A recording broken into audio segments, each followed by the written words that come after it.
What's going on, everybody? It's Natasha Watkins, your Field Free Realtor, and we are back again with another episode of the Monday Market Report, where we go over what's going on in these real estate streets and we lay it out for you guys. So we guys got a special show for you today. We're going to touch a little bit about equity and a little bit in terms of the home prices as well. We also got an update on the report for 2023. As you know, it's a little bit of a lag in indicators in terms of we're always a couple of months behind where the actual numbers are in this real estate game. So without further ado, let's get, by the way, happy Easter to everybody who celebrated Easter. Hope you had a wonderful time with your family, and I wish you guys all the best. So let's get right into it. All right. So like I said, we're going to go a little bit into equity. We're going to talk about the equity that people have in their homes. We touched on this in 2023 when we went over and we spoke a little bit about the baby boomers and the amount of equity that people have accrued over the last 2 years. So we're going to dig in deep to that again. As we look at the first graph, this is from Adam. Americans sitting on tremendous equity. 67% have paid off their mortgage or have at least 50% equity in their homes. And we spoke a little bit about this last year as well. When we look at homeowners that own their home free and clear, we're about 38.7% of homeowners own their home free and clear. So we went into a little bit about this last year and a couple of months ago as well. We talked about in terms of home prices going down and home prices crashing, with so many homeowners owning their home free and clear. And when we look at the 50% or greater equity in their homes, we're about 28%. This gives people the opportunity to tap into those equity for those rough times and got us through those rough times. And we've seen an increase in the economy, and the economy kind of recovered and everything like that. So I think we may not be totally out of the worst of it, but we're still in a great place. And when you look at 38% of homeowners owning a home free and clear, I think that's great news. Home prices. Let's touch a little bit in home prices as well. So this is the consumer confidence report from Fannie Mae. And this goes back to 2015. When we look at 2015, we chart anywhere between 5 to 10% of people thinking that prices will go down over the next 12 months. We go all the way to 2019, where we've seen that increase about 15%. And we get into 2020 and we see it skyrocket. Remember, we're in the heart of we're in the pandemic right now. And people are uncertain about what's going to happen in this world. So we're definitely predicting, most people are definitely thinking, and I was amongst them, thinking that we're going to see a decrease in home prices. As we came out of the pandemic in 2021, we saw those sentiments pull back. But they're still twice as high. The sentiment is still twice as high as we were back in 2015, 2016, leading up into the pandemic. But what we saw in 2022, towards the end of 2022 and towards the beginning of 2023, when we talk about equity and we talk about the home prices, with these astronomical increases in home prices, and people thought, look, there's no way that this can continue. These prices are way too high. So we're going to see a pullback. And remember, at that time period as well, we were seeing high interest rates. I want to say we touched about 8% interest rates in 2023. I could be wrong, but I remember we touching 8% interest rates in 2023. 1 in 5 people still believe that there's going to be a depreciation. But I want you to harken back to the first couple of slides where we talked about the equity that people have in their homes. They have so much equity that they can tap into that equity during those hard times. And we want to stress that. This is Chase Scheller report, and this is month over month percent change in home value. Remember, coming out of 2022 going into 2023, where people had that uncertainty. That's why we saw that first month, we saw a slight depreciation in home values, 0.2%.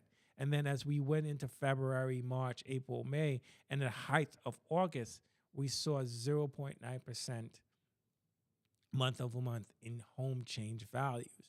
Now, we're not quite into those 10%, those double digit increase that we saw in 2022 and 2021 in those home prices where, people were uncertain and a lot of people were moving out of the city and they were purchasing homes. And remember as well, during those times, a lot of people started working from home as well, 1 or 2 days out in the market. So this is another home price appreciation rate. This is from Chase Scheller, Core Logic, Black Knight, Freddie Mac, and FHFA. And we thought coming out of 2023 we were going to see this huge pullback. I know people were speculating. Some of these people were speculating that we was going to see as much as a 10% depreciation in home prices. That just didn't happen. From 2022 to 2023, where we saw about somewhere between 6.5% to 5% appreciation. And it just depends on what metrics that they're using to judge the appreciation. They use different algorithms, but it's roughly around the same thing with a margin of error. All right. This is Case Sheller's 2023 home price appreciation chart. This takes the top 20 metropolitan countries in metropolitan cities in states, and it breaks down what the appreciation today. I can't talk. The top 20 metropolitan states, and it breaks down and shows the appreciation. One place we were kind of worried about coming out of 2023 was Portland. Portland was seeing a decrease in appreciation, if I'm not mistaken. When we looked at this chart back in 2023, we saw a slight depreciation. But as we look, even Portland saw an increase in appreciation in homes in 2023. So that's a great sign. We have places like San Diego, who saw 8% appreciation. Some of the tech city, Boston, Charlotte saw increase in appreciation, as well as Chicago. And I know a lot of people who are moving from the New York down to the Charlotte area. So I think that's one of the reasons why we saw a great appreciation. A lot of people are moving back to the South, where home prices are a little bit more affordable. But even there, we're still seeing 8% appreciation. Looking back at the year 2023 appears to have exceeded average annual home price gains over the past 35 years. While we're not experiencing double-digit gains seen in previous 2 years, above trends growth will be received considering the rising cost of financing home mortgage. And this is according to the S&P Dow Jones indicators. This is Brian D. Luke, and that goes to show we're not going to, which is, I feel, is very healthy. I think those double-digit appreciations were bad for the market, but 5 to 6% appreciation, I think, is very, very healthy. When we look at this chart, the average, this is the percent of annual home appreciation. This is from 1980 to 2023, and this is adjusted for seasonal adjustments as well. We know winter, we see less home sales and everything like that. When we look at 2010, we see that fall off, but we're going to return to that 4.8 average, hopefully. All right, this is FHFA month over month percent change in homes. Again, it's telling that same story. We saw on height about 0.8% appreciation. That's really, really good. All right, this is a quote from FHFA Home Price Index. House prices rose in 49 states between Q4 2022 and Q4 2023, minus Hawaii. We know the travesty that will happen in Hawaii. We wish everybody all the best. House prices rose in 96 of 100 of the largest metropolitan area over the last 4 quarters. All 9 census divisions have positive house price change year over year. So this is a good indicator. And this is just a map showing where we saw a lot of those price changes. And it just breaks it down by regional. This is the national. This is the percentage change in home prices year over year for Q3 3 of 2023. National average, in terms of increase, national average is about 6.5%. We saw a little bit of a higher appreciation in the East Coast than we did in the West, but we still saw appreciation nonetheless. And this one is just breaking it down by city. When we look at New York, we're almost a 10% 10% price change in homes, which is really, really good for us. New York, we saw some increase in prices. Really great for the sellers. As we look at what's going on in the city in New York as well, we know we're seeing a lot more inventory. So sellers now feel a little bit more comfortable with what's going on in the market, and they're willing to put their homes on the market now. So that's a great opportunity for people to actually purchase. So we like to see that.